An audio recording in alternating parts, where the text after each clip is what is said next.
Hier ist alte Schule, die goldene Ära des Automobils. Ihr seid ja nun beide, Stefan und du, begnadete Rennfahrer gewesen. Ab wann konnte man sehen, dass bei euch automäßig eine Schraube locker ist? Ja, das fing eigentlich von Anfang an. Also gut, wir sind natürlich im Elternhaus, im Autolackierbetrieb groß geworden und hatten den ganzen Tag mit Autos zu tun. Ja, es zeigte sich dann schon in frühen Jahren, sagen wir mal, ich habe nur die Hosen gemacht, aber ich wusste genau, das konnte ich nicht sagen, aber ich wusste genau, da ist ein DKW, BMW oder ein Borgward, was auch immer, oder ein Gogo. Okay. Also die Autos wusste ich ja alle schon, aber sagen wir mal, Klo oder sowas, das konnte ich nicht sagen. Also ging es los. Wann hast du das erste Mal hinterm Steuer von irgendwas gesessen? Relativ früh. Also wirklich relativ früh mit Autos und das war halt alles schon von klein auf eigentlich, von Anfang an. Und wie wir dann hinten die Lackiererei, früher waren wir in der Innenstadt von Gießen, im Lübershof, und dann sind wir Anfang der 60er Jahre in Gießen in die Weststadt umgesiedelt. Es war damals der größte Autolackierbetrieb Europas und der modernste. Von deinem Vater? Von meinem Vater. Wirklich? Ja, ja. Der größte Europas. Was habt ihr denn da für Aufträge gehabt? Ja, wir hatten 50 Mitarbeiter. Das war schon viel. Und das war natürlich auch ein sehr großes Gelände mit 10.000 Quadratmetern. Und dann standen halt auch Autos auf dem Hof jeden Tag. Und die Schlüssel stacken ja immer und von daher... Aber wie kommt das in Gießen? Habt ihr irgendwie Bundeswehr oder so Großauftraggeber gehabt? Wir hatten Gießen war schon immer eigentlich ganz gut. Wir hatten auch sehr viel Aufträge hier von lokalen Autohändlern, ob von Opel, Mercedes oder BMW-Händler. Und aber auch darüber hinaus wurden LKWs beschriftet und so weiter und so fort und Busse. Also es war schon Wahnsinn, okay. Na ja, gut, dann war es natürlich auch möglich, euch so ein bisschen zu fördern. Und ich glaube, auch finanziell ist da einiges gefördert worden. Ja, gut. Wir waren ja schon immer eine sehr sportliche Familie. Also mein Vater war ja auch schon früh im Motorsport, so Rallye-mäßig und so weiter. Das hat ihn schon immer interessiert. Dann ist er auch mal, hat 2 Jahre Bergrennen gefahren, einmal auch ein Rundstreckenrennen, so Alpina, BMW, damals Gruppe 2. Und da haben wir auch das erste Mal zum Beispiel Jochen Maas getroffen und kennengelernt. Okay. 1970 am Nürburgring. Da ist auch der Striesel sein erstes Rennen gefahren. Schon so früh? Ja. Da waren wir so 13. Ja.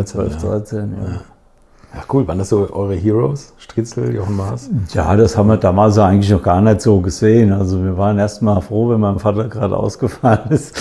Schon damals.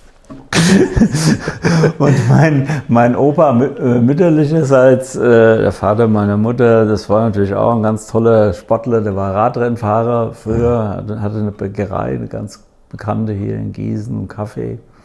Und der hat dann natürlich, weil er auch dann Sportdezernent der Stadt Gießen war, uns irgendwann mal so ein altes Leihkart von der Messe mitgebracht und so.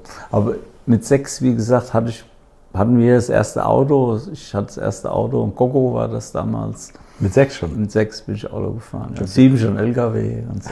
Das war aber noch nicht so wie heute mit Servolenkung und Vorwahlgetriebe. Da stand ich noch auf der Kupplung drauf, damit es einigermaßen ging.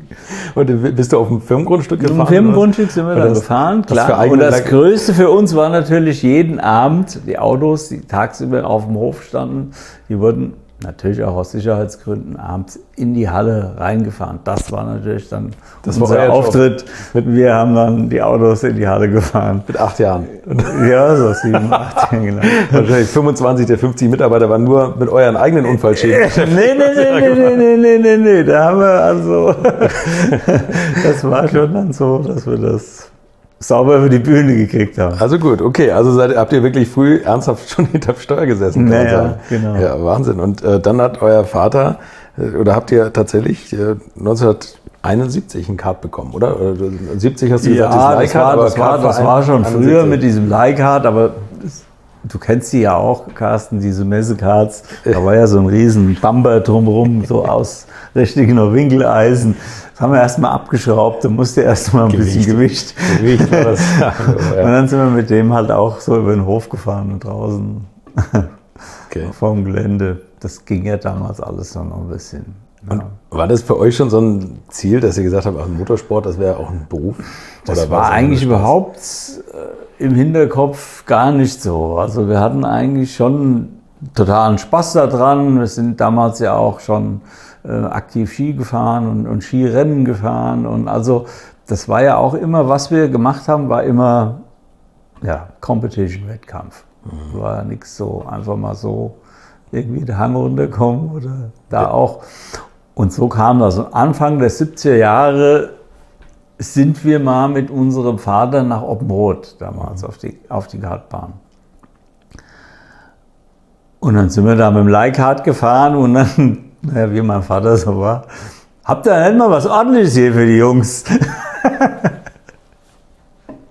Dann wurde das vereinseigene Rennkart aktiviert.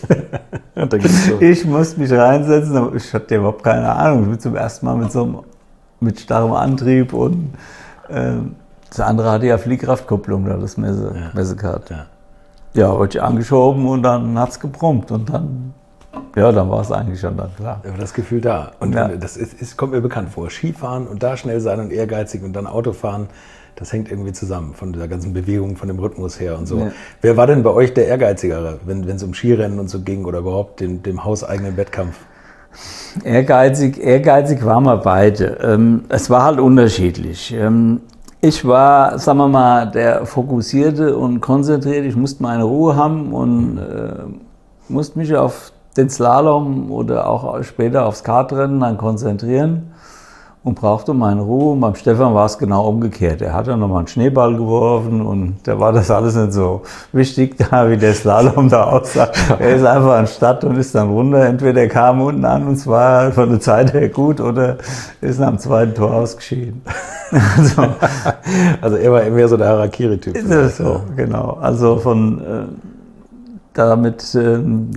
also seriöse Vorbereitung war jetzt nicht so unbedingt sein größtes Thema.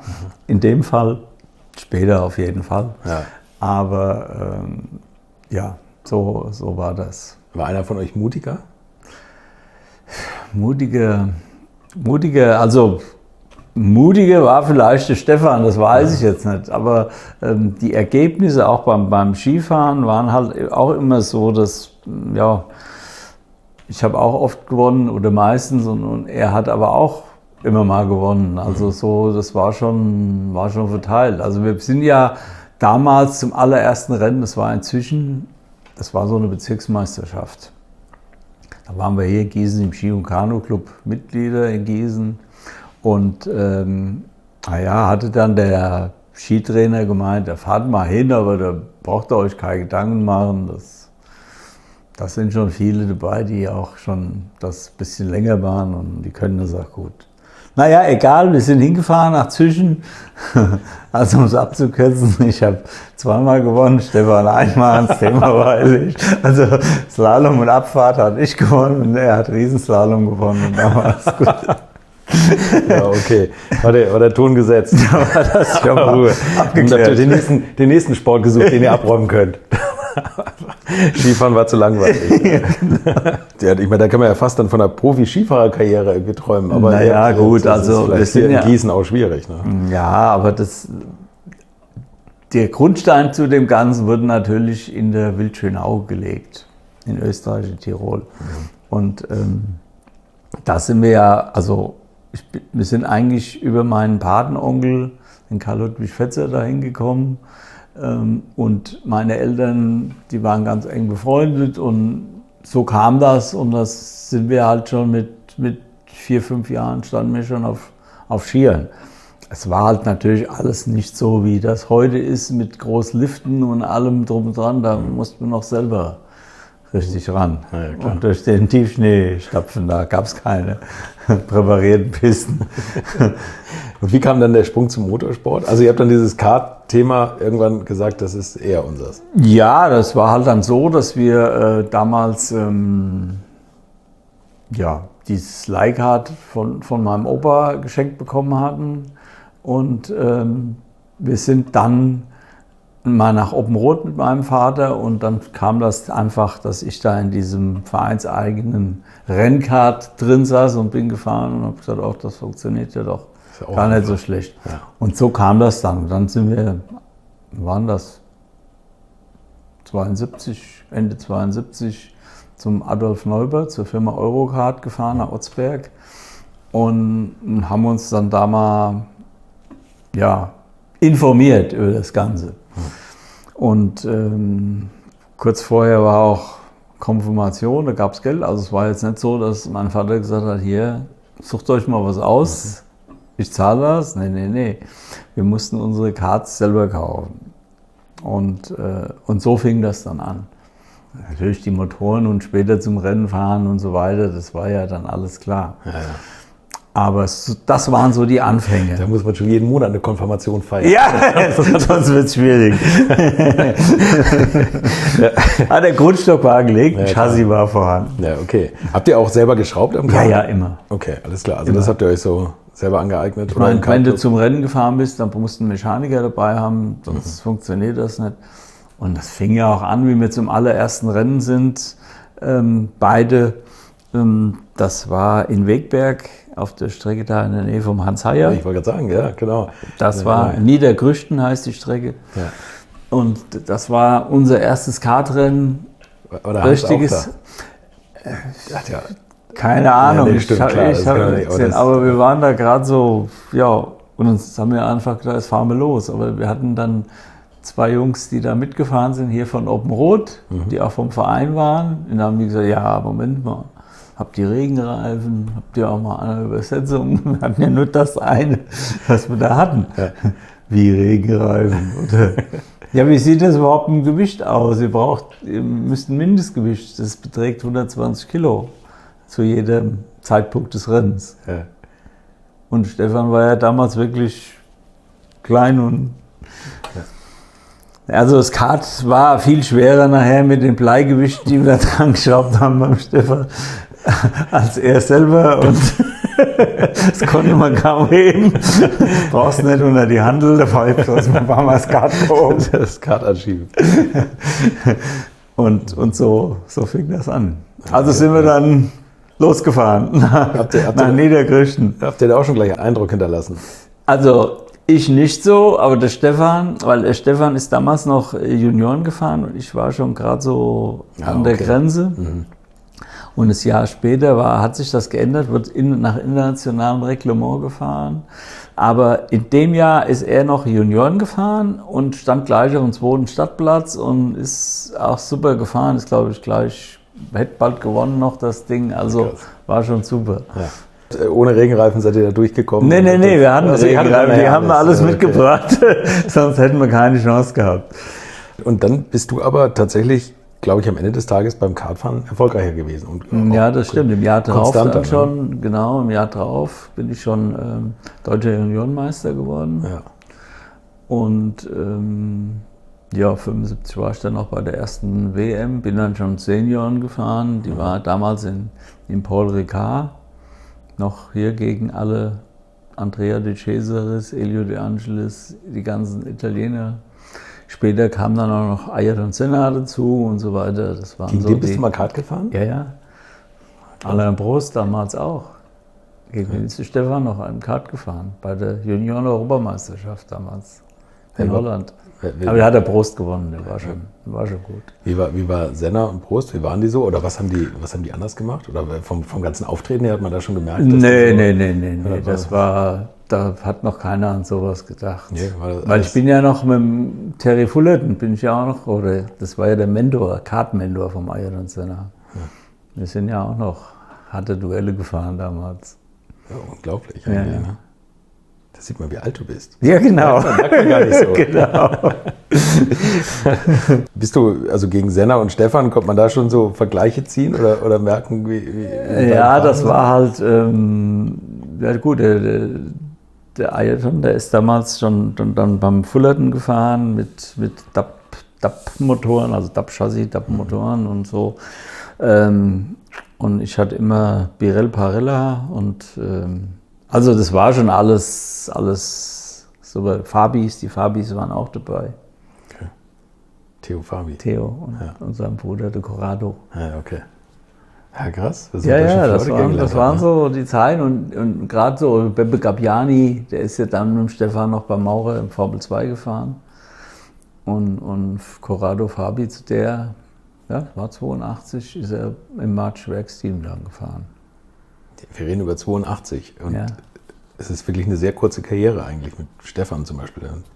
Ja gut, wenn du jetzt auch mit Stefan das sagst, dann, wenn du mal siehst, schau mal, er ist 1980 noch Kart gefahren und parallel dazu die erste Formelfahrt-Saison.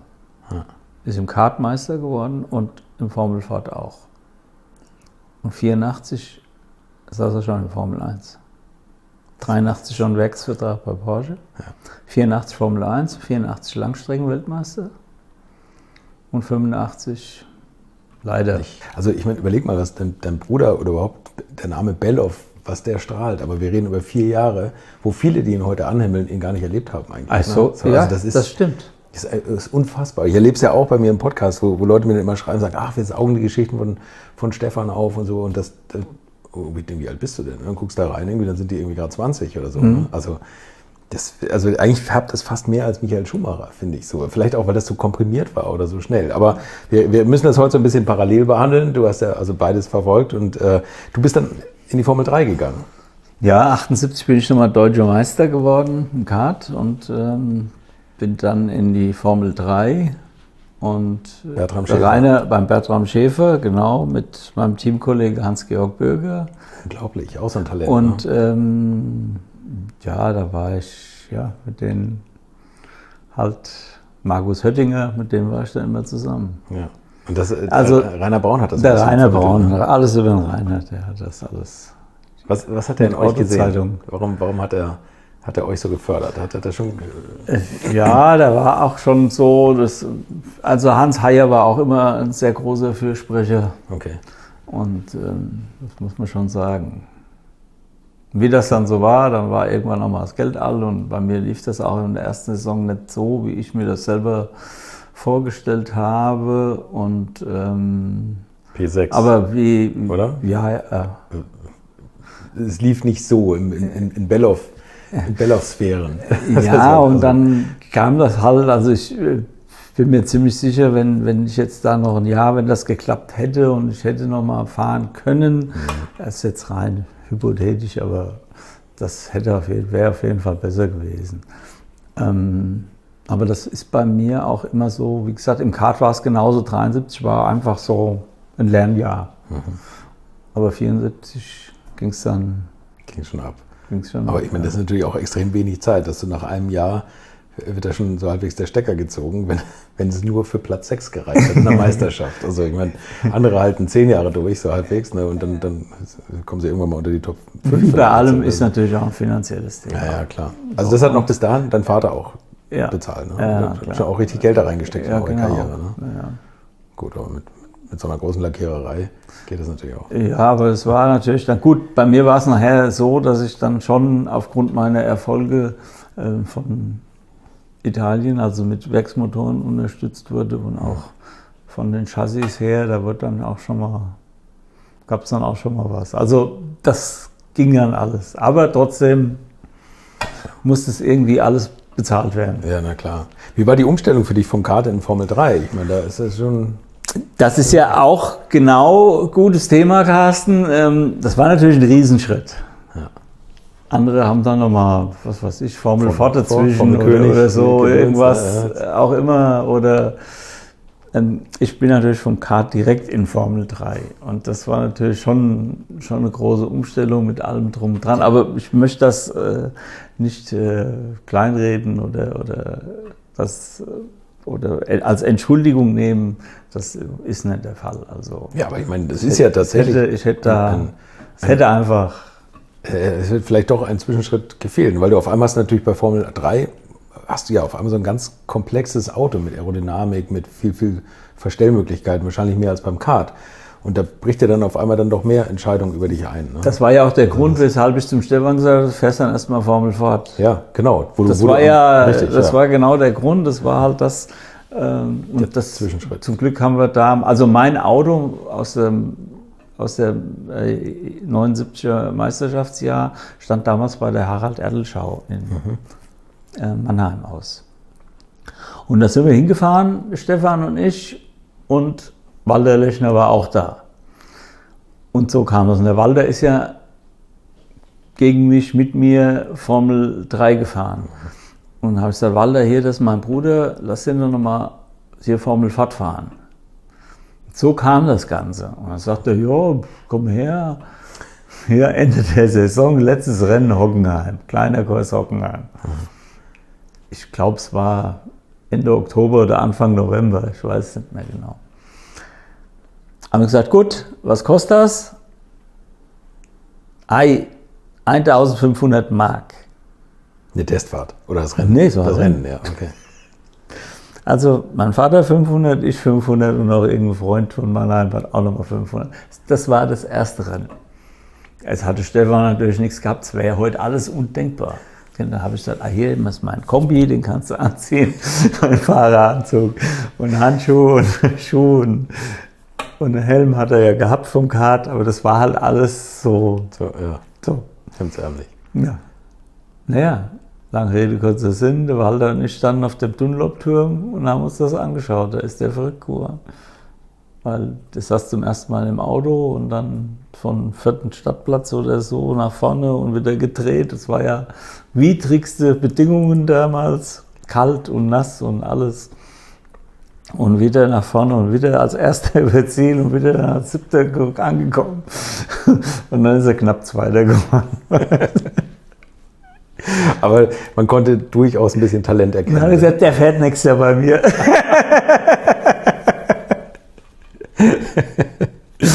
Ja. So, und musste dann kein Geld mehr mitbringen.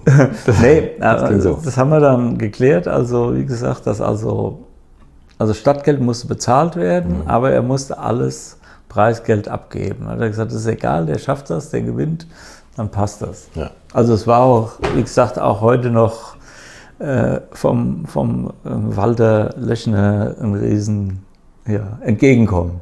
Eigentlich schon, aber auf der anderen Seite natürlich auch ein Riesentalent, was er da wahrscheinlich erkannt hat bei diesem einen Rennen. Ne? Also du konntest es ja sehen. Konnte man eure Fahrweisen vergleichen? Wart ihr beide aggressiv oder beide eher so? Nö, das war schon so, also das war schon vergleichbar vom Fahrstil her, von der Fahrweise. Also die alte Kartschule. War das da für euch dann schon so ein Wunsch, als du in der Formel 3 warst oder Stefan dann Formel König gefahren ist, dass ihr gesagt habt, okay, das wird unser Beruf? Oder gar nicht. Gar nicht? Immer noch nicht? Also es war immer noch so Hobby und Spaß? Gar nicht. Was habt ihr parallel gemacht? Ja, bin ja gelernter Zahntechniker, habe dann meine Meisterprüfung gemacht danach, habe mich selbstständig gemacht, habe ein Dentallabor eröffnet. Aber du wolltest nicht in Betrieb vom Vater? Das haben wir familienintern besprochen. Also meine Eltern, speziell meine Mutter, hat immer gesagt, dass so ein Betrieb kann ja 2 Familien ernähren. Und Stefan war immer die Richtung Karosseriebauer. Das hat er ja auch gelernt, den Beruf, und hat dann auch die Meisterprüfung gemacht, kurz vorm Formel 2 Start damals, 82. Aber damals, 1980, da war das alles noch kein Thema mit Beruf und wie auch immer, geschweige denn, Werksvertrag bei Porsche und lauter solche Sachen. Ja. Irgendwann musstet ihr euch ja entscheiden, also wer seine Karriere jetzt fortführt oder wer Zahntechniker. Das war in dem Moment Ende 79 war das eigentlich klar, wie das bei mir hieß, so und das geht nicht und dann kostet's und dann ist das so. Und und dann war es klar, dass Stefan dann weitermacht. Okay. Und habt ihr da oder hast du vielleicht überlegt, da meinetwegen in einen Tourenwagen zu gehen, was vielleicht vom Einstieg her günstiger gewesen wäre oder so, oder wo man vielleicht ein freies Cockpit gefunden hätte? Ja, es gab immer mal die eine oder andere Möglichkeit, dass ich das hätte machen können, aber ich hab mich dann entschieden, dass ich da im Beruf dann mich entsprechend engagiere Ja. und das in der Form dann betreibe. Auch nicht verkehrt. So, und Stefan ist motorsportlich weitergegangen. Genau, da war es halt so, da war der Vorteil, dass er beim Walter war, wie gesagt, das war halt dann nächste Saison, also erste Saison Formel Ford gewonnen, nächste Saison wieder, das war dann 81, dann auch wieder der Rainer die Möglichkeit beim Bertram Formel 3 zu fahren, zwischendrin ist er mal Formel Super V gefahren beim Walter, auch zweimal und das war halt auch schon überragend. Einmal Mainz-Finden, da war, gut, er ist zum ersten Mal mit so einem Auto gefahren. Und der absolute König damals war John Nielsen. Unschlagbar, bis Stefan kam. Wirklich. Eine Super V. Super V. Erstes Rennen Mainz-Finden, hat er den gebügelt. Bis dann das Chassis auseinandergebrochen ist, dann ist er Zweiter geworden. Aber bist du immer mit zu den Rennen gefahren? Oder hast du das? Sehr oft. Also damals so Formel Ford, Formel 3 und so, also Formel 2, Formel 3, Formel 2 war ich ja auch dabei, aber Formel Super V, da war ich dann schon dabei. Mir fällt gerade ein, wir haben jetzt gerade deine Rennfahrerkarriere schon beendet. Der Rainer Braun hat mir eine Geschichte angedeutet. Irgendwas war im Norden auf irgendeinem Flugplatzrennen, wo du irgendwie rausgeflogen bist oder so, oder dir jemand über das Auto gefahren ist. Ja, genau. Weißt du, wovon ich spreche? Ganz genau. Einer hat's okay, dann erzähl du bitte die Geschichte. Also es trug sich ich soll dich danach fragen. Es war in Wunsdorf. Wunsdorf, okay. Und Formel 3, Deutsche Meisterschaft. Ich hatte, glaube ich, einen 4. Stadtplatz. Und in der ersten Kurve kam einer von hinten, ist mir komplett übers Auto gefahren, über den Überrollbügel oben drüber. Alles kaputt bei mir. Und da war ich natürlich stocksauer, wütend. Bin an der Box dann ausgestiegen, nachdem ich dann die Einzelteile da an der Box abgestellt hatte. Bin nebenan und bin zu seiner Frau hin, habe gesagt, und war echt stocksauer, habe gesagt, sag so, ihr Mann mal einen schönen Gruß, der soll sich mal Brill kaufen.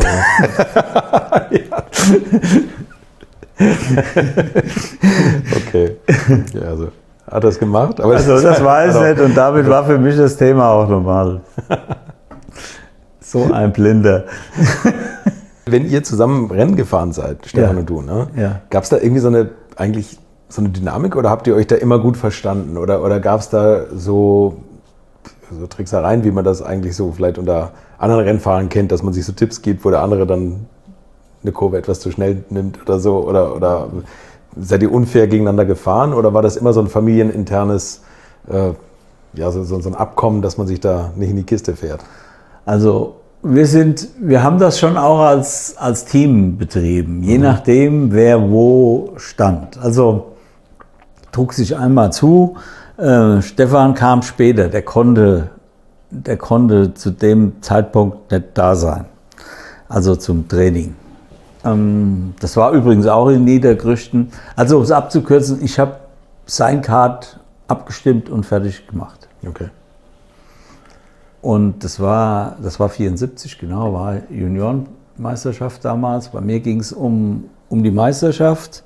Und Stefan war schon ein bisschen raus aus dem Titelrennen. Und dann kam es natürlich dazu, dass ich gesagt habe, hör zu, du hast auch den besseren Motor jetzt und du hältst mir jetzt einfach ein bisschen den Rücken frei. Also ich muss dazu sagen, ich stand auf 1, Pole Position, und Stefan auf 2. Und dann sind wir Start, ich los, er hat sich direkt hinter mich fahren lassen und hat die nach hinten so ein bisschen, weil da waren noch 1, 2, die auch nicht so langsam waren und das hat er dann alles gut gemacht. Also wir sind in 1 und 2 eingelaufen. Okay. Habt ihr so ich meine, Stefan war ja auch bekannt für irgendwelche Späße mit Mechanikern oder irgendwie sowas. Oder ich kann mich an eine Geschichte erinnern, wo er irgendwie die Antriebswellen von einem BMW rausgebaut hat und sich da totgelacht hat und als Geburtstagsgeschenk die überreicht hat für einen Mechaniker oder so. Habt ihr sowas euch gegenseitig auch veranstaltet oder irgendwie so Spielchen getrieben? Ja, aber so lustige Sachen das haben wir schon immer gemacht. Und deswegen waren die Jungs, die wollten ja auch immer bei uns schrauben. Ja. Also die wir dann so hatten. Das war schon, wie gesagt, auch zu K-Zeiten schon so, dass wir da bei aller Ernsthaftigkeit auch den Spaß nicht zu kurz haben kommen lassen. Wie war das eigentlich für eure Eltern? Waren die oder deine Mutter, hatte die Angst irgendwie um euch? Also wusste die um die Gefahr des Motorsports? Ich meine, das wusste jeder, aber hat die versucht, euch das auszureden oder war das immer klar, passt schon alles? Nö, das war nie ein Thema. Natürlich hatte meine Mutter Angst, aber jetzt sagen wir mal im Kart eigentlich noch gar nicht. Ich meine, Carsten, es war ja auch eine ganz andere Zeit. Wir sind losgefahren, wir waren ja europaweit auch im Kart schon unterwegs. Ob Weltmeisterschaften in Paul Ricard oder in Parma oder sonst wo, es war ja egal. Entscheidend war ja, zur damaligen Zeit gab es ja nicht diese Verbindungen, wie es heute ist. Also es gab keinen Mobilfunk, es gab kein Handy. Wir sind losgefahren, ich werde nie vergessen, 75 war Europameisterschaftslauf in Polen. Also Mannschafts-Europameisterschaft. Da hatten wir ein Rennen in Polen. Also alle Länder, die Engländer, die Schweden, die Italiener, die Schweizer, die Österreicher, alle Franzosen, alle mussten nach Polen. Und damals durften wir nicht durch die DDR fahren. Aber mit großem Umweg dann verbunden. Ja, wir mussten unten Nürnberg-Waldhaus über die Grenze, sind dann durch die Tschechei, durch Prag durch und dann nach Polen. Also so war das. Ja. Also das war alles, da gab es ja noch Mods Theater, weil wir haben alles mit Aufkleber, die waren ja verrückt auf Aufkleber. Das war ja alles mit Aufkleber, das war die beste Währung, wir haben alles gekriegt. Also so war das in Polen, bis dann irgendwie der Staatsschutz nachts kam und hat alle rausgeklingelt, wenn das hier nicht aufhört mit den Aufkleber. Ja, unglaublich. Hast du sonst noch irgendwas Lustiges erlebt, auch zu deiner Formel-3-Zeit, so vielleicht mit Mädels oder irgendwie oder Kollegen oder so? Ja, da gab es auch immer lustige Sachen. Wir waren ja dann auch immer unterwegs und da hat sich immer was ergeben. Eine schön unbeschwerte Zeit, oder? Ja, war auch so, das muss man einfach sagen. Ich meine, da bist du nach Zolder oder egal wo hingekommen und das war einfach klasse. Was war so deine Lieblingsstrecke zu Formel-3-Zeiten?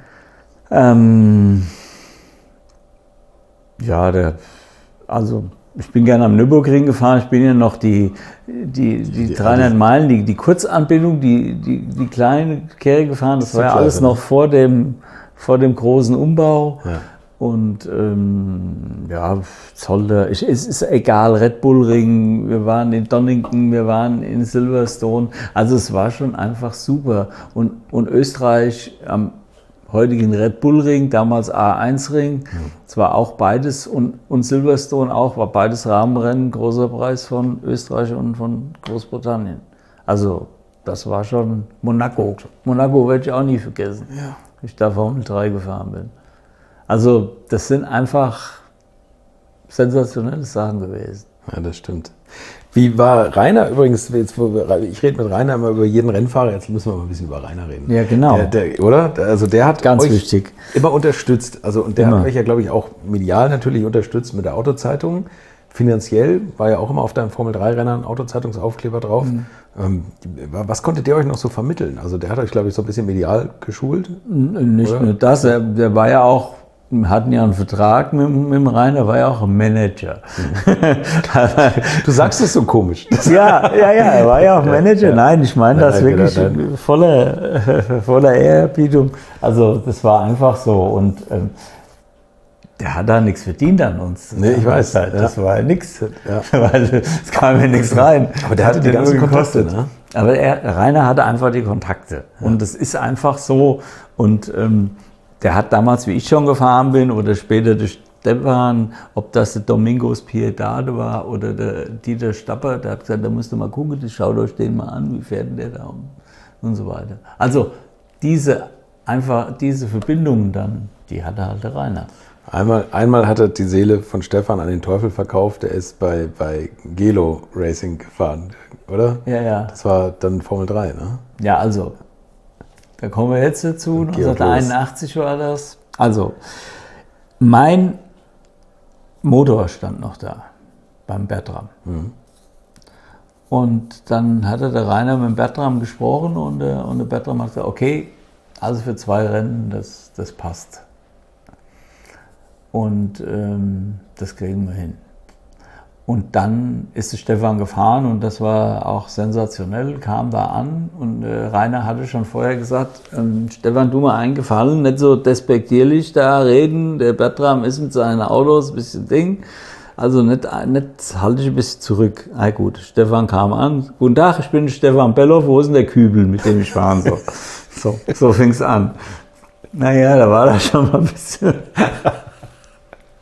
War der Ton gesetzt. Aber um es abzukürzen, er setzt sich in das Auto rein, fährt Zeiten, die haben die anderen nur mit den Ohren geschlagert. Es hat natürlich nur geregnet. Und das ist auch das Rennen, da schwärmt der Rainer heute noch von, wo er, sagen wir mal, den letzten Kick oder die ganz enge Verbindung auch zum Stefan hingekriegt hat, weil der saß und hat das Rennen kommentiert als Streckensprecher und war völlig fertig. Das war, was der da aufgeführt hat. Und das war halt so und dann, und dann ging es weiter und nächstes Rennen war, glaube ich, Salzburgring, aber ich will da jetzt nichts Falsches sagen. Und dann sagte der Bertram irgendwann so, jetzt ist es vorbei. Weil Stefan ist ja das erste Rennen gefahren, da waren, glaube ich, schon 2 oder 3 Rennen gelaufen. Aber so. Und dann hat der Rainer gesagt, Stefan immer, ich muss weiterfahren. Und das war ja auch das, was der Stefan dann immer gemacht hat. Er hat immer alles unterschrieben. Rainer hat gesagt, hör zu, ich habe jemand, aber genau deine Worte. Der heißt Georg Loos. Der heißt Georg Loos. Das ist das Spiel mit dem Feuer. Ja. Oder du hast den Teufel gekauft. Ja. Egal, ich unterschreibe das, Hauptsache ich kann fahren. So. Und es kam genau so, wie es kommen musste oder wie es der Rainer schon prognostiziert hatte. Ende der Saison, Stefan gefahren, mit dem Eklat schlechthin, Dauer und ja, ihm ins Auto gefahren, der vom Franz Konrad engagiert war. Also absolut Katastrophe. Es war dann am Nürburgring das letzte Rennen. Und und da wäre eigentlich Stefan Meister geworden, aber durch diesen, sind wir einfach nur ins Auto gefahren. Lange Rede, kurzer Sinn, Ende der Saison. Was machen wir? Ja, weiß nicht genau, aber wir haben ja einen Vertrag. Und er dann, ja, ich kann dich in sowas setzen oder so. Und dann musste er auch einmal diesen Renault 5 Turbo da fahren mit der Kadi Miller. Und das war ja auch, war ich ja mit in Hockenheim, auch zu den Tests und so. Ich meine, das war ja der größte Beschiss überhaupt, diese Renault 5 Turbo da. Die hatten alle Dinger davon drin, wo du hier den Ladedruck erhöht hast und die sind auf der Gerade so vorbeigefahren. Da war ja gar nichts. Ja. Also, egal. Und das hatte auch ein Dach über dem Kopf und das war halt nichts. Also, er ist wirklich mit Widerwillen da eingestiegen.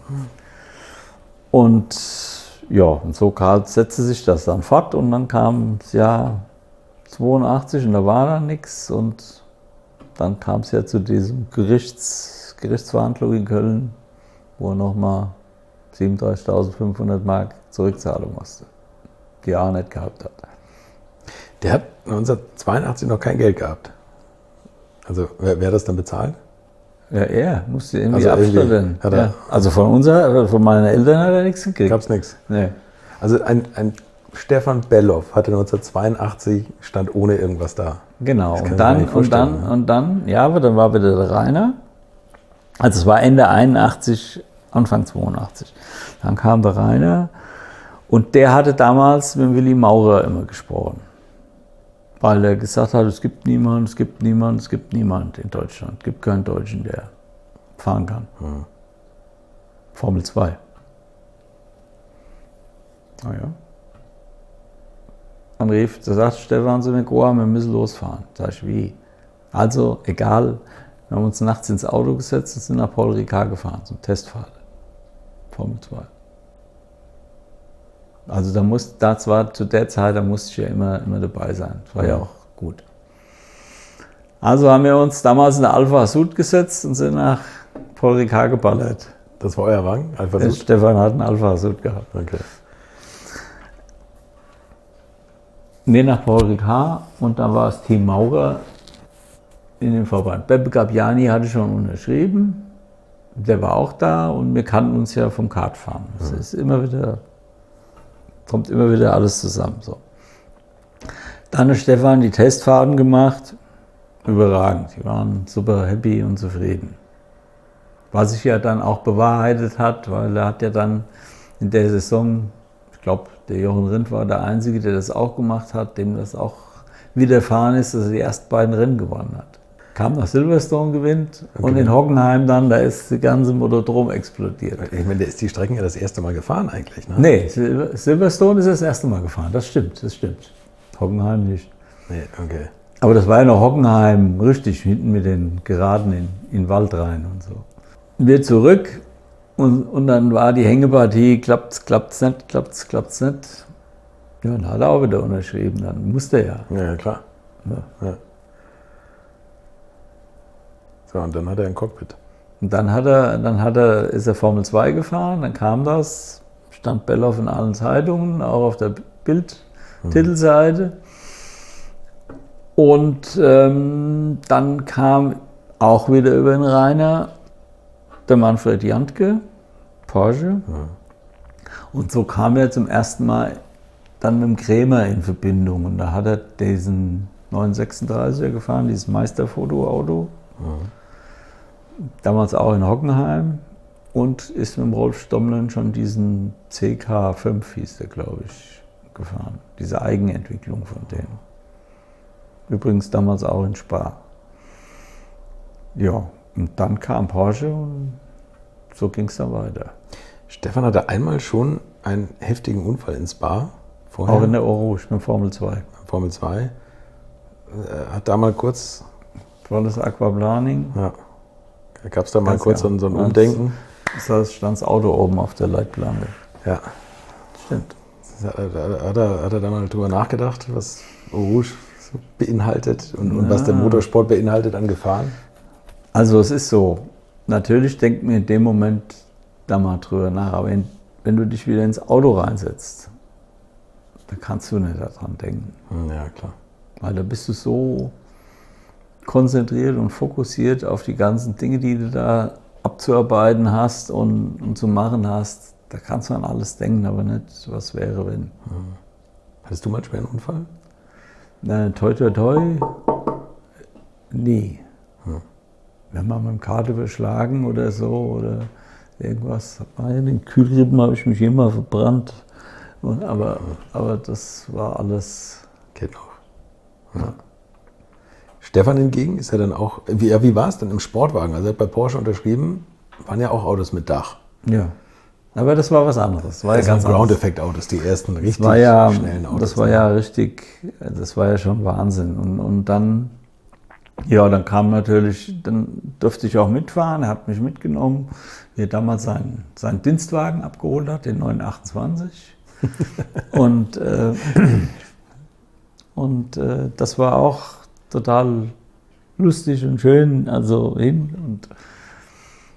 Und dann, da war er natürlich total happy, wie er den Vertrag gekriegt hat und so weiter.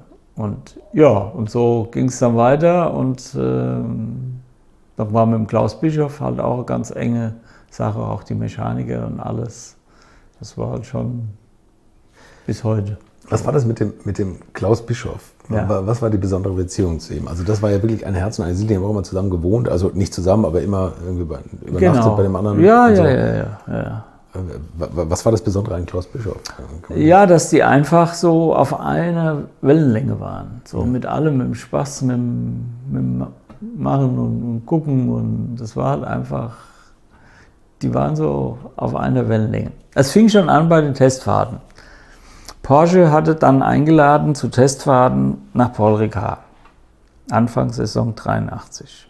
Stefan hatte ein 82er Auto bekommen, um sich mal an das Ganze ein bisschen zu gewöhnen.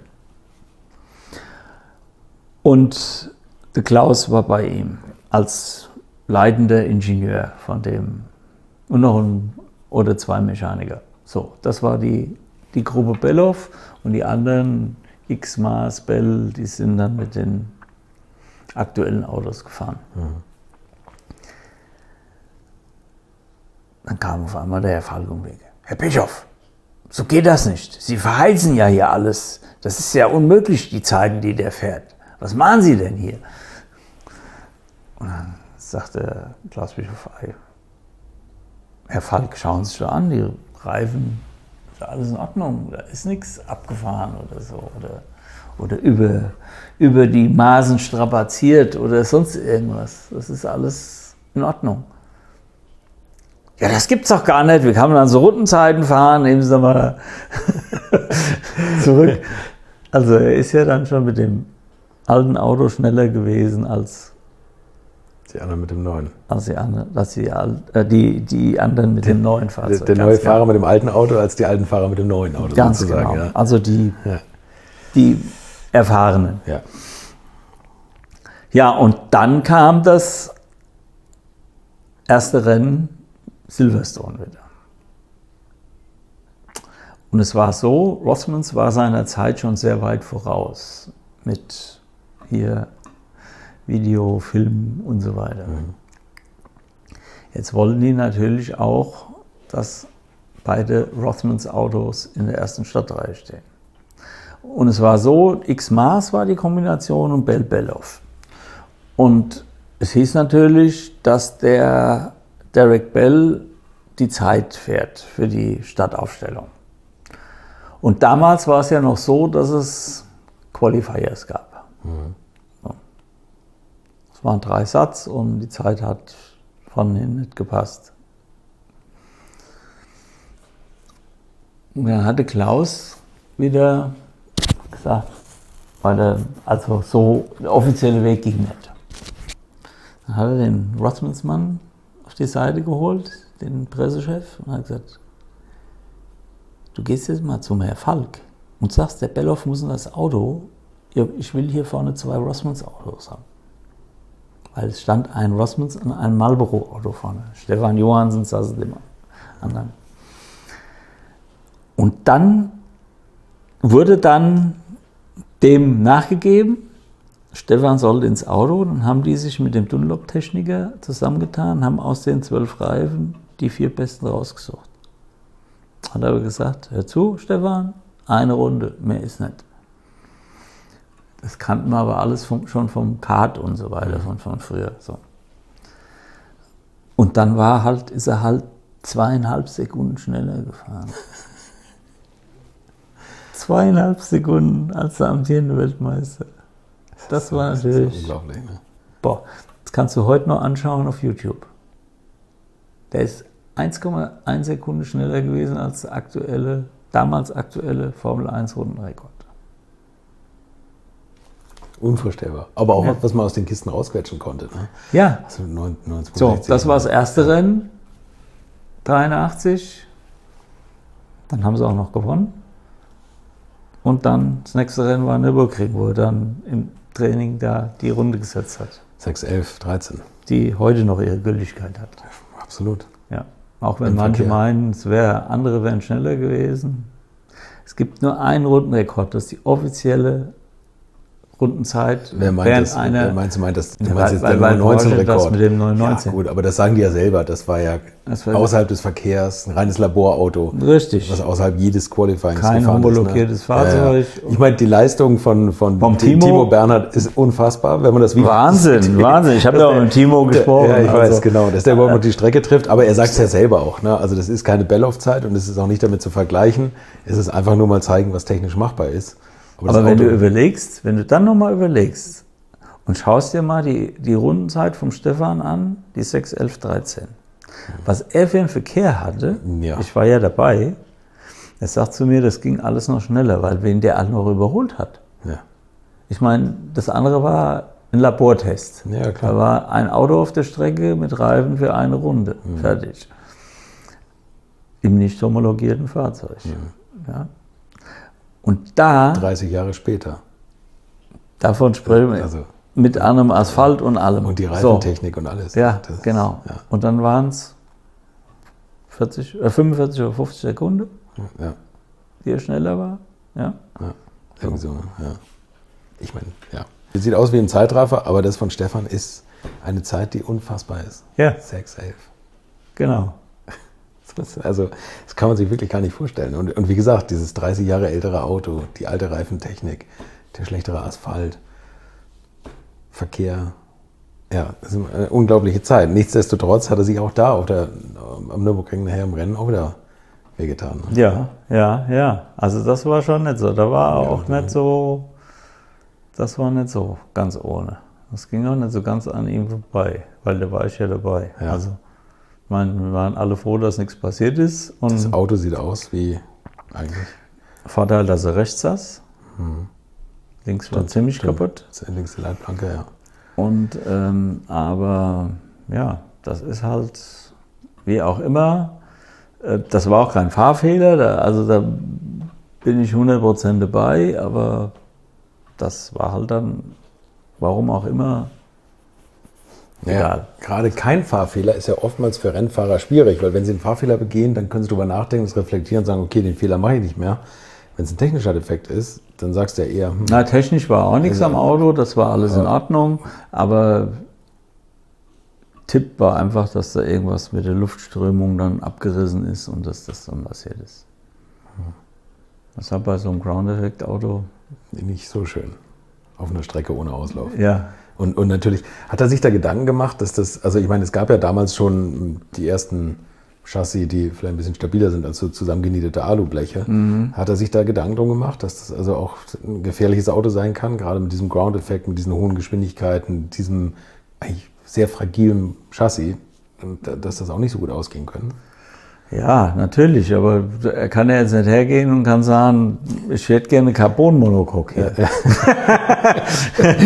Das war zu der Zeit schwer umsetzbar. Ja, okay. Also er hat das Und wenn du das gerade so ansprichst, dieser Unfall, den der Stefan hatte, leider, der würde auch heute tödlich enden. glaubst du? 100%. Im 919? 100%. Im 919, in jedem Formel 1, völlig egal. Bist du sicher? Das Ja. hätte ich jetzt, also behaupten Ich kann dir auch genau sagen, warum. Ja. Weil der Stefan ist raus, hat sich einmal gedreht und ist dann frontal im rechten Winkel eingeschlagen. Im rechten Winkel. Ich meine, so viel Pech und was da alles dazu kam, brauchen wir gar nicht drüber reden, dass dann auch noch ein 50 cm breiter Betonsockel dahinter war. Aber rechter Winkel überlebt keiner. Einfach aufgrund der Beschleunigung. Ne? Also Ja, diese genau, zur negativen Beschleunigung Ja, klar. aufgrund der G-Kräften, Ja. das macht kein Körper mit. Ja. Von 200 auf 0 oder ich sage jetzt nur mal eine Zahl, das macht kein Körper mit. Also gibt ganz viele, die mich auch ansprechen und sagen, das würde heute nicht mehr passieren. Falsch. Genau das würde heute auch wieder passieren. Wahrscheinlich, wie du auch sagst, weil er eben auf 0 ist. Viele haben ja schon ganz harte G-Kräfte, aber dann rutscht das Auto doch nochmal weiter, ist ein bisschen verzögert und dann gibt es so andere Momente, die man doch überleben kann. Aber klar. Und wie auch immer, das hätte auch andersrum ausgehen können. Ja. Also von daher, wenn er rückwärts kommt und rutscht dann nochmal so an der Planke entlang, das ist ganz was anderes. Das Oder kriegt er nochmal so einen Drehmoment. baut Ne? Das, extrem viel Energie ab. Aber von irgendwas auf 0, Ja. das geht nicht. Auf das Rennen kommen wir vielleicht gleich nochmal, wenn du darüber nochmal wieder reden magst. Aber Silverstone, als er da diese Fabelzeit in Asphalt gedonnert hat, gab es da bei den älteren Herren, Maas, X, Bell, gab es da schon so ein bisschen so neidische Blicke oder so? Oder dass die gesagt haben, was will der denn da?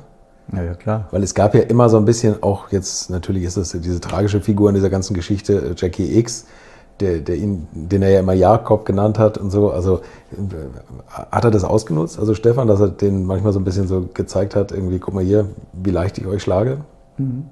Das war klar, also da braucht er ja nichts mehr dazu sagen. Ja, nee, klar. Aber da stand schwarz auf weiß, stand das da. Hat er den das auch aufs Brot geschmiert manchmal so, immer wieder? Oder, ja, da kam schon, das waren ja auch die Spitzfindigkeiten zwischen ihm und dem X, also dass das einfach dann so war.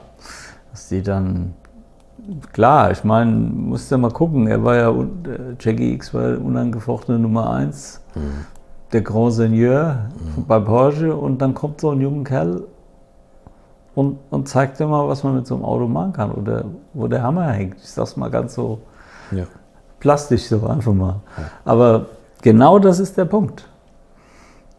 Und das ist natürlich für so jemand dann schwierig. Gab es bei Porsche Leute, die nicht so Belloff-Fans waren, die ihm da so ein bisschen Steine in den Weg gelegt haben? Das eigentlich nicht, weil ich weiß noch, wie damals der Werksvertrag mit Porsche abgeschlossen wurde. Das hat ja alles Bott gemacht. Bott, genau, ja. Genau. Das lief ja alles da in Weissach ab. Und der hat auch gesagt, ach, das ist aber ein netter Kerl und super. Und war natürlich schon ein bisschen irritiert, dass Maurer mit Anwälten und allem da einlief, was bei Porsche nicht oder nie der Fall war. Aber das war das eine, aber so von der Art und allem, auch die als Gesicht von Porsche. Ich meine, du musst dir mal überlegen, wie das damals war, was Porsche damals war. Ich meine, es war Porsche, klar, aber wie viele Autos haben die damals verkauft? Ja. Und was haben die Rennabteilung gehabt? Ich meine, wie früher, wenn die, was weiß ich, Safari-Rallye gefahren sind oder so, dann musst du die VWs da unten noch verkaufen, damit sie Tickets für den Rückflug haben. Ja, ist was dran. Ne? Ja, das war einfach eine kleine Klitsche eigentlich, so despektierlich das klingt, aber es war es fast. Ne? Wir waren es damals. 11.000 oder 12.000 Autos, die da im Jahr verkauft wurden. Ja. Und dann so eine Rennabteilung. Und die Rennabteilung waren, was weiß ich, 15, 20 Leute. Die haben ja, wie der 919 zum ersten Mal Rollout war, da waren ja 50 Leute, die das Ding nur. Ich wollte gerade sagen, die den Motor angelassen haben, ja. Damit sind die früher aber eine ganze Sportwagen-WM gefahren, ne, mit den Anzahl an Leuten. Ja, das ist unglaublich. So, ne? Also einfach mal die Entwicklung, das ist halt jetzt einfach der Motorsport so. Aber das muss man einfach mal sehen. Und jeder, der irgendwie, und Stefan, wie viele Leute das sind. Und das ist einfach auch was er in der Kürze der Zeit für große Fußstapfen da hinterlassen hat. Das ist schon Wahnsinn. Wie viele da waren und sind und die gesagt haben, ich war damals dabei, wie er Formel 2 gefahren ist. Und dann hat er gesagt, willst du mal gucken? Was? Ja, komm her, ich zeig dir mal mein Auto und so. Aber das ist genau das. Parallel gab es ja auch immer Gespräche bezüglich Formel 1. Ja. ATS, Günter Schmidt. Ja. Das hat aber nicht geklappt. Warst du dabei oder hast du das mitbekommen? Oder was war ich war immer da so dabei, aber das hing aber dann auch wie sie mit BMW zusammen. Also eigentlich sollte er ja für Arrows damals fahren. Und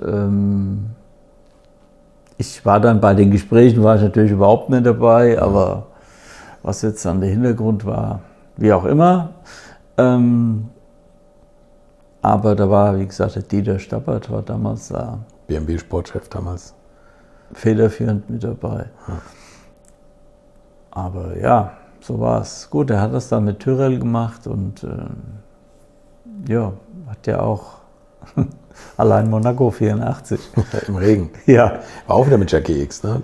So ein Thema. Also das Jackie ja, X und so kommt das und es ist immer wieder dasselbe. Warum wird das Rennen abgebrochen? Ich meine, der Tyrrell war total sauer, weil der Stefan war der mit Abstand schnellste Mann da auf der Strecke. Ja.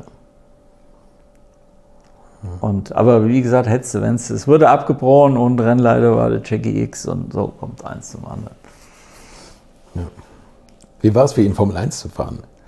Ja, toll. Also, das war ja immer das, was er gesagt hat. Ich werde nie vergessen, Formel Ford Festival in England.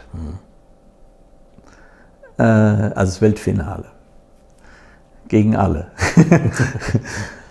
Und da wurde er ja wegen hartem Fahren disqualifiziert sozusagen. Also er hätte das Finale starten können, aber vom letzten Startplatz und wie auch immer. Und damals hat er schon gesagt, ich fahre hier gar nichts mehr. Merkt euch meinen Namen, Stefan Bellof, ihr werdet noch von mir hören. So, das war damals in England. Und da saß der Walter mit dabei bei der Rennleitung und bei den Kommissaren. Ja, und so war der Stefan. Genau, auch Eindruck hinterlassen, auf seine Art und Weise. Ja, aber er war nie überheblich. Er war immer bodenständig und er hat lieber 2 Autogramme mehr unterschrieben, wenn die ihn gefragt haben. Der hat nie einen stehen gelassen und ist fortgerannt. Wie ist er im Tyrrell gelandet? Da gab es Testfahrten? Also, 83, Ende Saison, sagt er zu mir, wir müssen nach England fliegen. Sag ich, gut, dann fliegen wir los. Sag ich, was ist los? Formel 1 Test McLaren. Sag ich so, ja, da ist noch so der eine Brasilianer da. Mit dem du schon Kart gefahren bist? Der Brandl und ich. Also Senna, Brandl waren ja die ersten beiden in der britischen Formel 3 Meisterschaft. Und so, ja, sag ich, wir fliegen. Und das war natürlich super. Also wir sind zum allerersten Mal in so einem Formel 1 Werk. Wir waren bei McLaren. Sowas habe ich noch nicht gesehen. Also da war ja ein OP dreckig dagegen. Also das war schon sehr beeindruckend. John Watson hat dann das Auto warm gefahren, weil es wurde nicht mit dem Takt Turbo gefahren, sondern mit dem Cosworth Sauger. Sauger, genau. Ja, und dann ist Martin Brandl gefahren, der Stefan gefahren, Ayrton Senna, gibt es ja auch noch die Bilder dann entsprechend. Und am Ende des Tages sind wir dann zurück und und am nächsten Tag ist Senna nochmal gefahren, dann nochmal mit anderem. Aber zu dem Zeitpunkt war der Stefan der Schnellste, wie wir an dem Tag, wie wir aufgehört haben. Und was auch noch schön war, der Olaf Meid kam noch, der war damals bei Rallye Racing und der Stefan hatte ja eine Kolumne bei Rallye Racing. Und der Olaf ist ja auch hier aus der Nähe von Gießen. Und der war ja dann später beim Alpha, bei Volvo und Pressechef. Und ja, und der Olaf hat damals hier alles immer so pressemäßig da gemacht. Und dann haben wir noch einen ganz total lustigen Abend gehabt, sind noch zurückgeflogen im Flieger, haben bis zum Schluss noch was getrunken und gemacht. Die Stewardessen standen da alle um uns rum. Also von daher war ein lustiger Rückflug. Und dann kam es zu dieser Testfahrt Tyrrell und das war Anfang 84. Also dieser McLaren-Test, der war ja 83. Kannte Senna dich da eigentlich noch? Nee, wir haben auch nur mal so kurz gesprochen, aber der Ron Dennis war dann natürlich dabei und der hat dann alles erklärt, wie das ist und warum und wieso und weshalb und hat aber damals auch, also es war wirklich ein Ron Dennis, Stefan und ich, wir saßen da zusammen. Und dann hat er alles genau erklärt, warum, wieso, weshalb, weil war ja klar, Prost, Lauda waren ja Fahrer. Und, aber er hätte überhaupt keine Bedenken, dass der Stefan seinen Weg macht in die Formel 1. So war das Fazit. Und dann, das hat er aber dann Willi Maurer dann in die Wege geleitet, die Testfahrten mit Tyrrell. Anfang der Saison, weil es war, ein Cockpit war noch frei. Naja, Paul Ricard war immer gutes Pflaster für den Stefan und das war auch so und er war auch dann auch gut und schnell und so kam dann das Ganze. Da ist er beides parallel gefahren, ne? Richtig, er ist damals dann auch 84 noch Werksfahrer gewesen bei Porsche und ist aber parallel schon in Absprache mit Porsche war das damals für Brun gefahren. 84 ist er ja Rennsportmeister und Europameister geworden. Wie ist er an Brun gekommen? Das war das ging über Porsche, also ist auch wieder lustig. Ich kann es ja erzählen. Peter Reinig war damals Teammanager bei Brun Motorsport. Und der Peter, wir sprechen ja auch öfter mal zusammen. Auf jeden Fall war das 83 in Kyalami, da ging der Peter auf den Stefan zu und hat gesagt, kannst du dir vorstellen, nächstes Jahr für uns zu fahren? Was sagte Stefan? Ihr könnt mich doch gar nicht bezahlen. Und hat gelacht. In Monaco gewohnt. Und hat gelacht. Ja. Ihr könnt mich doch gar nicht bezahlen, hat gelacht. Das Waldi gleich in der Schweiz hat gleich noch mehr Automaten aufgestellt. Ne? Dann hatte Peter mit dem Waldi gesprochen und hat gesagt, dazu, müssen wir das regeln. Guck, lass dir was einfallen. Also es hat dann geklappt. Es ist,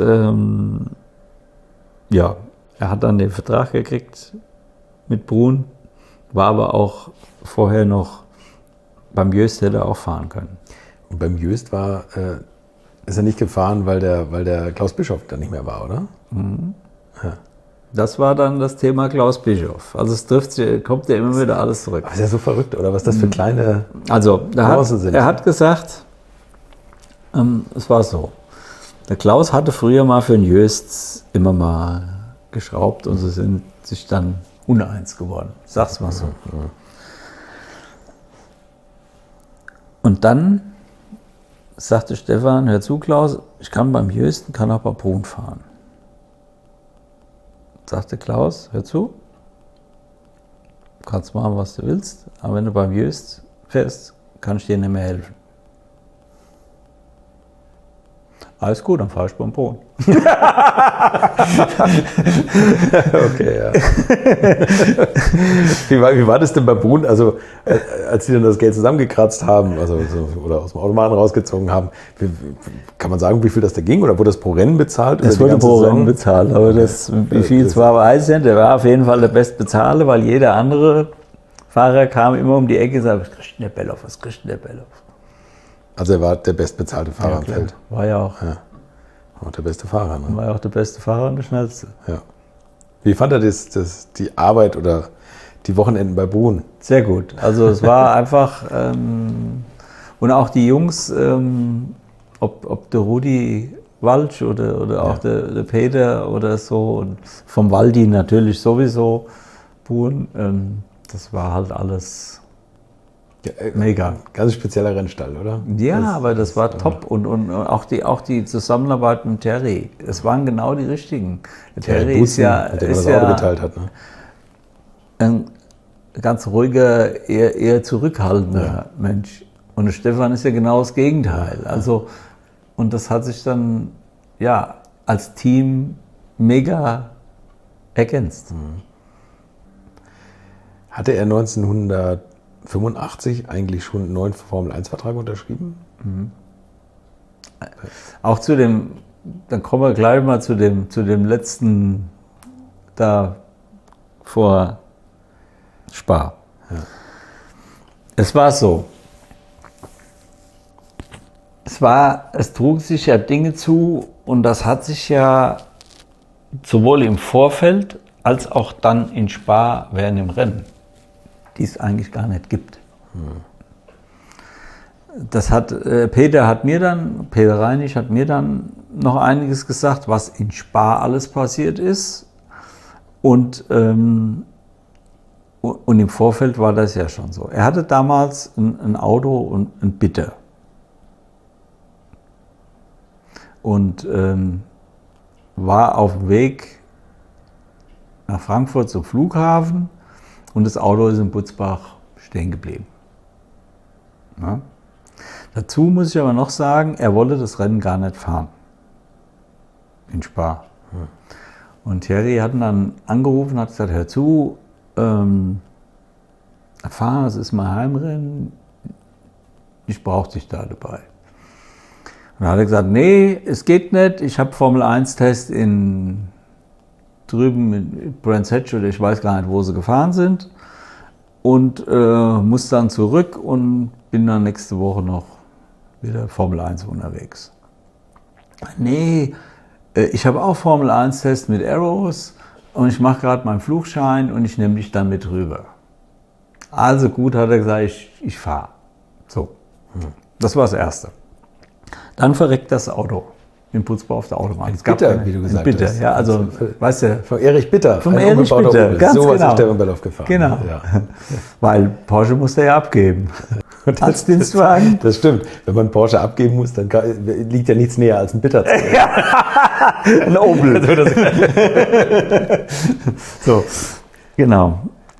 Warum auch immer, das Ding ist liegen geblieben. Er ruft dann, gab ja kein Handy, über diese Notrufsäule an und ich weiß gar nicht warum, wieso. Also ich war jedenfalls hinten in der Rottheimer Straße und war am Telefon. Hier ist das Auto, sage ich, ja, alles gut, ich komme, ich hole dich ab, fahre dich. Und dann haben wir gesprochen auf der Fahrt. Ich habe ihn abgeholt und später habe ich das Auto dann mit einem Mitarbeiter von uns auf den Transporter geladen und haben es zurückgefahren. So.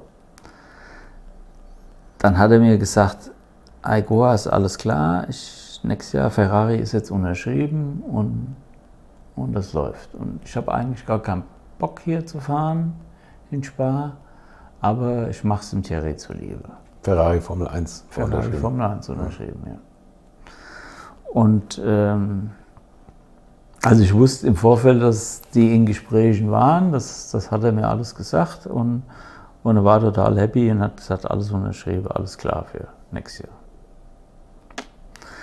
Und ja, und dann haben wir gesagt, super, ich freue mich für dich, ist mega und dann ist das doch klasse. Und dann klappt das auch mit allem Weiteren und dann läuft das auch mit der Weltmeisterschaft. Und Teamkollege war ja damals der Michele Alboreto. Und, oder wäre gewesen, sagen wir es mal so. Dann, ja, da haben wir noch gesagt und sage ich, und jetzt, und ja, ich habe keinen Bock, aber jetzt hier Formel 1 noch Testfahrten und dann ist die Saison auch bald zu Ende und dann geht das nächste Jahr richtig los. Und so war das. Und so haben wir uns verabschiedet in Frankfurt und dann, ja, habe ich ihn nicht mehr gesehen. Und das Gleiche, Komische war dann auch in Spa, auch während dem Rennen. Also es ist so. Warst du in Spa? Nee, ich war nicht. Rennen nicht, ne? Nee. Und es ist so, dass die ihren Stint fahren und während dem Rennen dann, wenn der Haupttank zu Ende geht, die Benzinpumpe vom Reservetank einschalten. Und dann fahren, bis nichts mehr geht und das ist vorher ausgerechnet.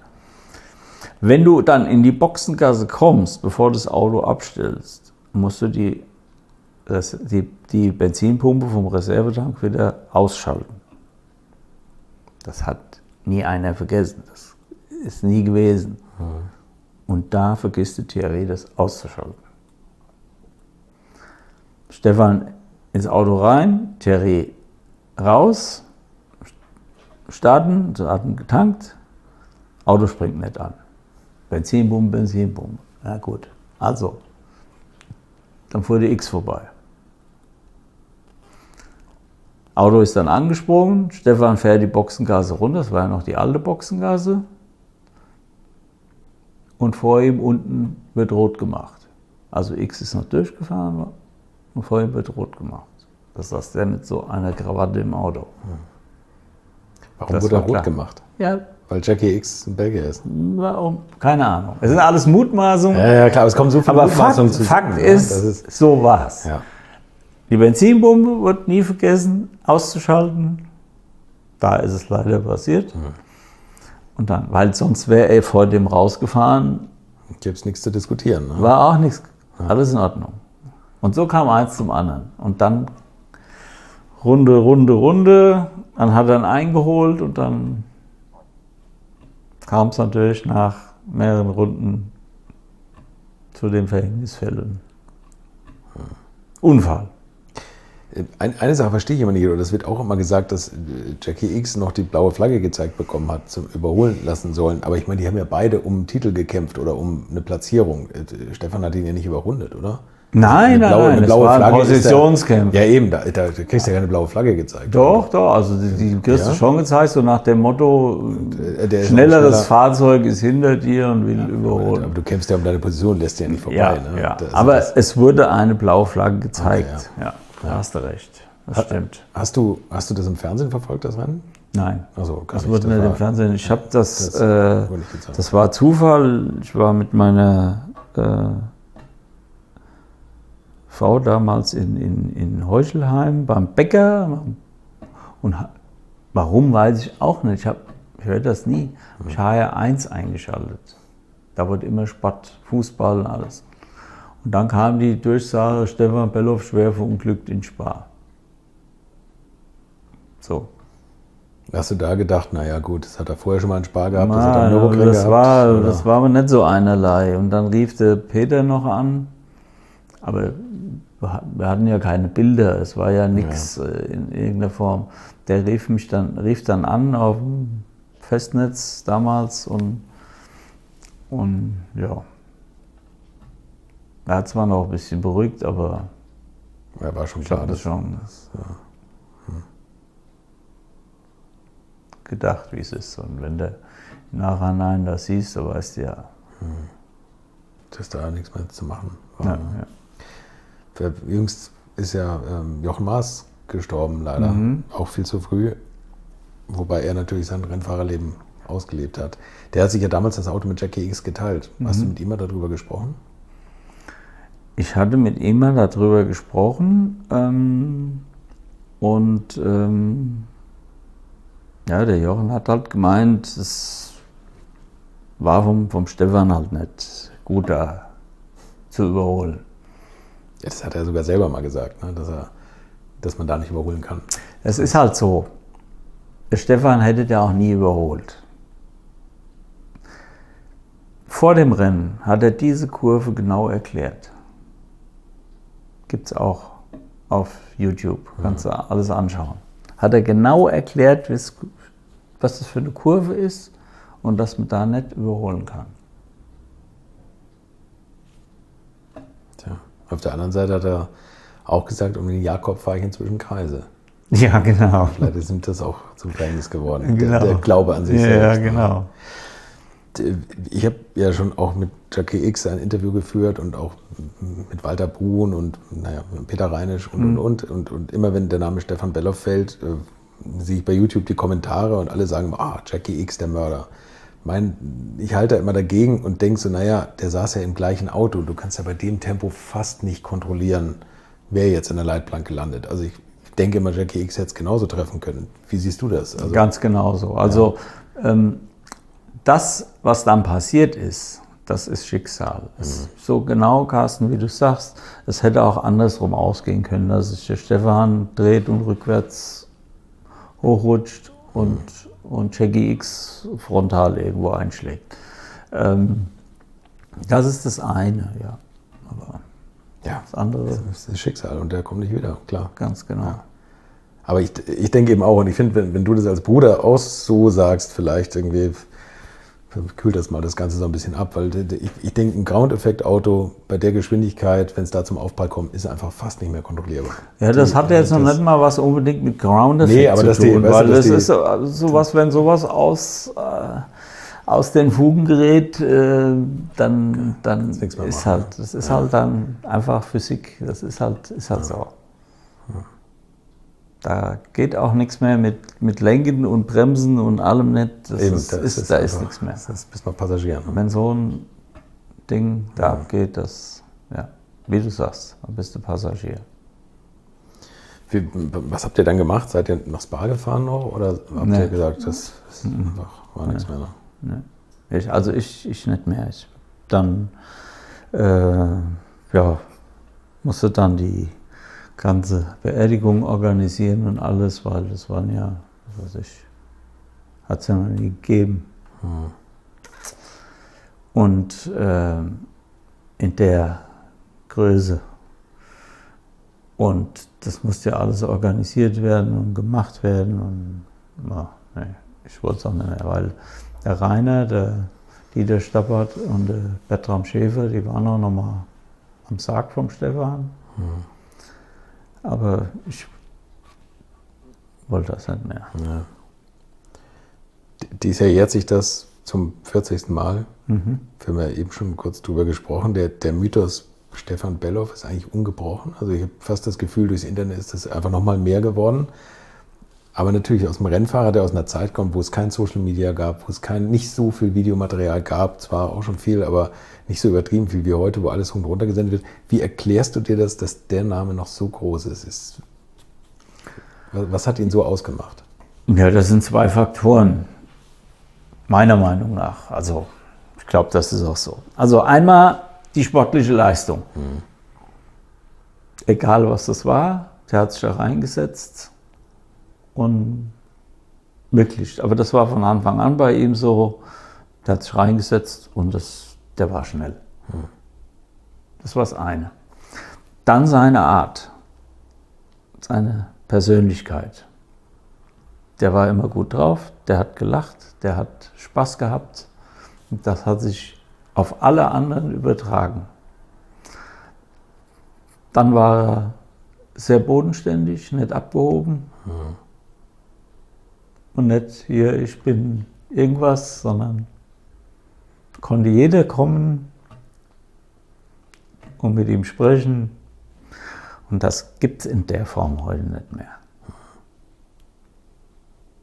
Ich habe ja gesagt, der hat lieber noch 2 Autogramme geschrieben, bevor er irgendwo in so ein Meeting gegangen ist. Ja. Glaubst du, er hätte sich in der heutigen Motorsportwelt zurechtgefunden mit dem Briefing, Debriefing, Training hier, das? Ja, aber nicht in der Form. Schau mal, es gibt Artikel, also hat er ja geschrieben, beziehungsweise es wurde so abgedruckt in seiner Kolumne Rallye Racing. Du glaubst ja wohl nicht, wenn heute ein Formel-1-Fahrer das schreiben wird, was er geschrieben hat. Headline: Ich bin sehr enttäuscht von Herrn Tyrrell. Das war die Überschrift. Ja. Und dann hat er erklärt, warum. Glaubst du wohl nicht, dass da heute irgendeiner noch 1 Meter in so einem Auto fährt? Ich glaube, der Einzige, der sowas schlucken würde, ist Dr. Marco. Oder vielleicht auch nicht. Ja, aber auch, Ja. ich sag's nochmal. Und ich meine, es war ja nichts Persönliches, er war einfach enttäuscht. Und das hat er auch zum Ausdruck gebracht. Ja, und er konnte es erklären. Ne? Vielleicht Ja, und er hat es auch erklärt. Ja. Aber weil das alles nicht so war oder geworden ist, wie er sich das vorgestellt hat. Und vor allen Dingen, das ist ganz entscheidend und das ist bei uns so, das ist bei mir genauso, wie es abgesprochen war. Es war klar, dass er 84 da wieder fährt und dass das so und so und so und so funktioniert. Und dann war kein Auto fertig, da war das nicht fertig, da war das nicht fertig. Und da ist er selber rübergeflogen und hat geguckt und gemacht und war in der Fabrik. Und also das sind die Dinge. Also er war vor allen Dingen authentisch, der war da. Und wenn er gesagt hat, es ist hell, dann war es auch hell. Und nicht, es ist hell und zwar musste rausgucken, ob es dunkel war. Auf der anderen Seite aber ja auch fair. Klar, man muss natürlich in so einem Team vielleicht so ein bisschen die Diplomatie wahren und passieren Dinge hinter verschlossenen Türen, die da bleiben müssen. Aber eigentlich ist es doch cool, wenn jemand so überragend fährt und dann auch noch ehrlich mit der Öffentlichkeit umgeht und das nach außen trägt, dann weiß jeder Teamchef, bei dem muss ich mich anstrengen, dass es gut wird. Ne? Ja. Und den kann ich verarschen. Genau. Also, ist es ja wirklich fair. Ne? So, und tja, wenn jemand so gut ist, finde ich, sollte er auch heute das Recht haben, Kritik zu äußern. Max Verstappen macht es ja auch ein bisschen. Red Bull, beziehungsweise Jost, sein Vater. Ne? Ja, genau. Also vielleicht muss man einfach ganz oben mitschwimmen, um sich das leisten zu können. Und die wenigsten sind so. Es ist doch wie im wahren Leben. Es kann doch nicht einer nichts drauf haben und auch noch die Klappe aufreißen. Ja, richtig, klar. Das ist doch der Punkt. Und das war damals schon so und das ist auch heute noch so.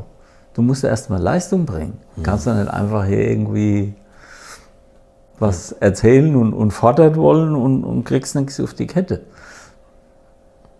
Nach wie vor finde ich immer, wenn man das wieder erzählt bekommt, wie das Leben von Stefan war, in was für einer kurzen Zeit und was für einem Zeitraffer er diese Karriere eigentlich hingelegt hat. Ne? Ich finde, man kann das immer gar nicht glauben. Ja. Mit dem Anlauf. Ja, Mensch, und dann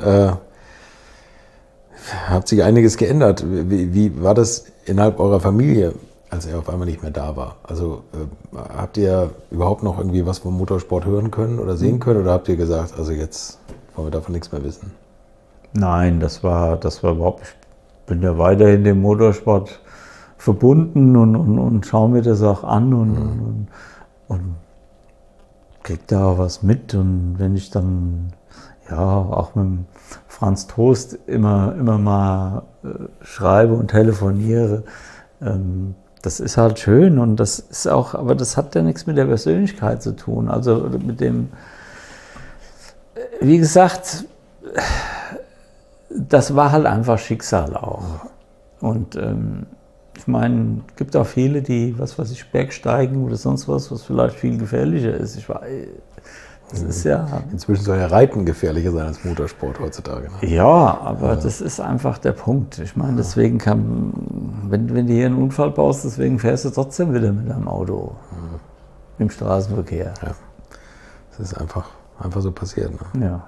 Hast du da mit deiner Entscheidung vom Motorsport zurückzutreten damals gehadert oder hast du gesagt, Mensch, wäre ich mal doch auch dabei geblieben oder hast du gesagt, so ist es jetzt einfach alles Schicksal, so ist es gelaufen und Nein, das war einfach so zum damaligen Zeitpunkt die richtige Entscheidung. Ich stand ja auch dazu, das haben wir immer so gemacht.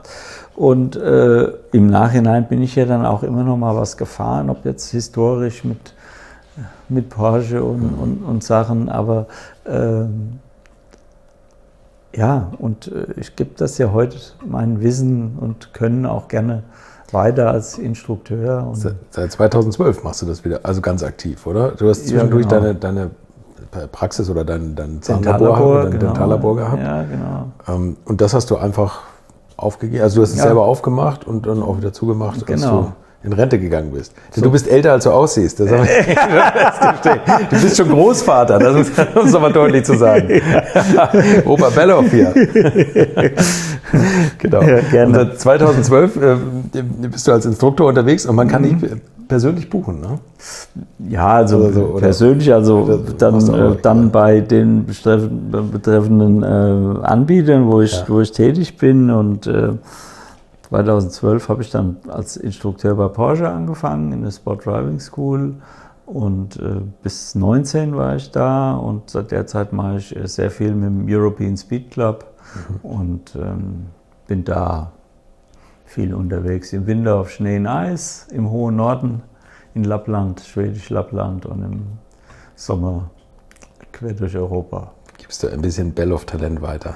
Ja, und das ist immer schön und ich mache das auch sehr gerne und es ist halt immer gut, wenn dann, wenn ich dann den einen oder anderen Kniff und Tipp mitgeben kann und vor allen Dingen kann ich ja auch immer gut erklären, warum, wieso, weshalb das so ist und was dann auch die Folge davon ist, wenn man das zum Beispiel nicht macht und so weiter.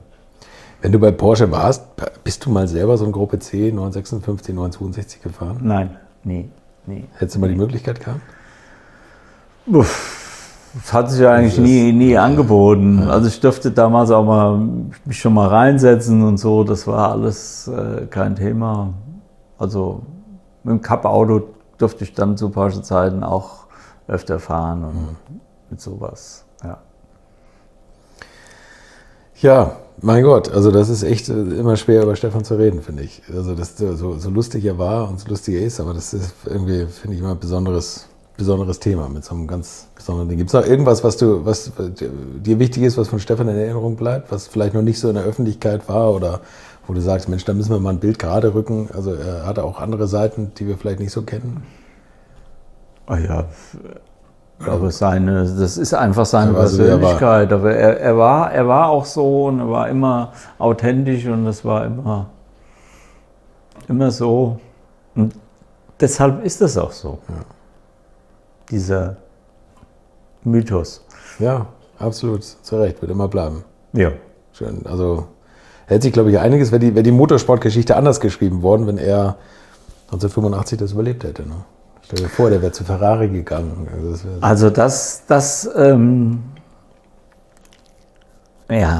Also ich habe ja auch mit Michael Schumacher schon mal, wie er so in den Anfängen war, gesprochen, wie er dann zu Ferrari war und so weiter. Und er hat immer zu mir gesagt, wenn das mit dem Stefan nicht passiert wäre, hätte es meine Karriere vielleicht in der Form nicht gegeben. Ja, ist was dran. Ne? Also dieser Hype vielleicht nicht, dass er der erste Deutsche ist und der Erste, der dies, der Erste, der das.